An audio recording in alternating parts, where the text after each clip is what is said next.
Hey, what's up, guys? It's Kyle. Before we get started, make sure like, subscribe. You show some support. But real quick, draft is tonight in about a half hour, so I was gonna do a quick run through before the draft video, and then obviously after the draft we'll come back to it and see where we was wrong and see if anything crazy happened, which I doubt's going to. So first of all, shout out NFL, shout out to everybody that's worked so hard in college that's going to come out for this draft. All the hard work you put in is going to pay off, and congratulations. All right, secondly, Bengals, #1 pick, Burrow. Unless something crazy happens, Burrow's going to the Bengals. Redskins, I think they're going to get the best pick in the draft, which is Chase Young. He's game changer. It's like the Niners taking Nick Bosa last year. He's going to step that defense up, and with Ron Rivera being there now, it's just the defense is going to be good. And Dwayne Haskins at quarterback, I think he might be a little underrated, but I think he's pretty good too. But the Lions, #3, they got Stafford. I think they're not really worried about drafting a quarterback yet. They might trade out of that spot. But I'm not sure if anybody in top 5 is going to trade out. But the asking price is a little high. So, I mean, if they stay in there, they might take the best player available. I just don't think they're going to take a quarterback. #4 is the Giants. They need O-line. They need a lot of stuff, but O-line, Gettleman, I just don't know what he's doing these days. I guess he picked Daniel Jones, so give him some protection. Give him a chance to succeed. The Dolphins, you got to take Tua. You have to. I think he's the best quarterback in the draft. I think his injuries are going to be okay. He's had plenty of rest and time, and I think his upside is way better than any other quarterback in the draft. And the Chargers, #6, I think they're going to take Herbert.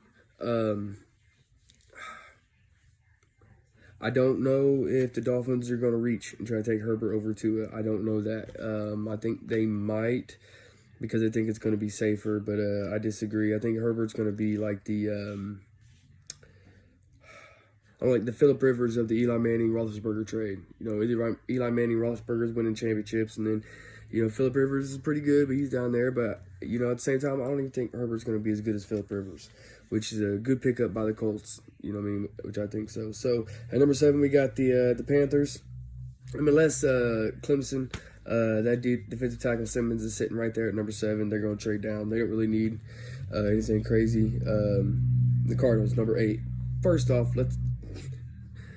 some miracle happened. How they somehow got DeAndre Hopkins. I don't know why the Houston Texans thought it was great but I think is probably the best receiver in the league. How they're going to trade him to the Cardinals, which is great for Kyler Murray, just gives him an awesome weapon. So, I mean, at #1, might as well take a receiver to line up on the other side of him and give Kyler Murray the best chance to succeed. They got some more picks, so I think, they'll touch on that defense. Jaguars, they're going to take the best defensive tackle quarterback. They got a lot of holes. I don't know if they're going to stick with Minshew or what. I think Minshew's a little above average, but he's not a franchise quarterback. And the Browns going to take offensive tackle. But if you don't like anything, it really doesn't matter what the Browns do. They'll be in the top 10 again next year. Baker Mayfield or not, OBJ or not, the Browns, just their front office and their system, it don't matter what the players are on the field. It don't matter who they are. They're just not winners. That culture needs changed. And that's just my opinion. But talk about a couple other teams. Let's talk about the Tampa Bay Buccaneers. Tom Brady, Gronkowski, Godwin. We already talked about how he's the probably the most underrated receiver in the league. Mike Evans, a top 5 receiver. That defense is good. I really think they need to really work on protecting Tom Brady. He's 43. He's not getting any younger. I think he's definitely good enough to take this team deep in the playoffs. But make sure he's protected, and they need help in the secondary. You know what I mean?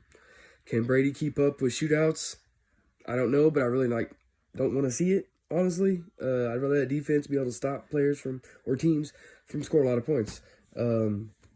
Cowboys. Big talk in the offseason. Jerry Jones, I never tried to even understand what he's trying to think. But Dak's a franchise quarterback. He's amazing. He isn't Tony Romo. He isn't Troy Aikman. He isn't Lamar Jackson. He isn't any of these players. He's his own player, and he's good.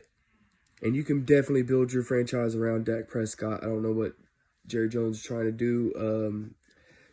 Zeke, that defense, like, they have a team on paper to make a really, really deep run in the playoffs. Super Bowl favorites. I can't even tell you how many times preseason favorites the Cowboys have been to win the Super Bowl, and they just don't live up to it. And, I think with the team they have right now on paper, they got a new coach in Mike McCarthy. They need to win now. They need to help a little bit on defense. But they need to win now. And if they don't win now within, I say, the next 3 years, Jerry Jones really needs to rethink his hands-on approach and the GM ability he has. Because he might be bringing a lot of money. It might be America's team or whatever. But if he, being hands-on, can't bring the Cowboys to a championship, because let's not forget, the championships he has are Jimmy Johnson's teams, not his. And ever since he's been handpicking his teams, they just haven't met up to the mark. And another 3 seasons or so, he's going to have to start rethinking that situation. And maybe he needs a GM and needs to take the hands off. You know what I mean? And let somebody else do it. Because on paper, they should have made playoff runs already. And I really think they should this year. And my favorite team, the Niners. Don't sue me. I love y'all. Actually, I got tatted on me because that's just my squad. It's been my number 1 team forever. We actually got number 13 pick from Indy. I think we're just going to take best receiver, offensive line, defensive tackle, cornerback. We don't really have any desperate needs. This year, I feel like Garoppolo, you going to show up? It's on you now. Kyle Shanahan, John Lynch doing a great job getting a team around Garoppolo. And the fact that we've passed up on a couple really good quarterbacks because, they believe in Garoppolo. I think it's time for Garoppolo to shine. This is year. You going to get us there, or you at least going to show us that you can get us there if we fall short? Or I think it's time to start worrying about new quarterback. I don't know. Been a Niners fan forever. Colin Kaepernick, shame he don't have a job. I think he is better than some of the quarterbacks in the league right now. But, what he's doing, I think, is meant more than the game of football. So, hey, like I said, subscribe. I'll be back after the draft for another update. And like I said, I'm taking requests. I'm on Snapchat, Facebook, Instagram, Twitter. Kyle Ward. Hit me up. You'll find me. Comment if you have any questions, if you have any comments or anything. I'll take requests. We'll do whatever videos you want. Sports is my life, so that's what I'm doing. I will do current events, and I will be talking about Trump 2020. That's my stuff. But thank God, because without God, I have nothing, and he's going to take me where I need to go. I love y'all. Thanks for following. Thanks for sharing. Subscribe.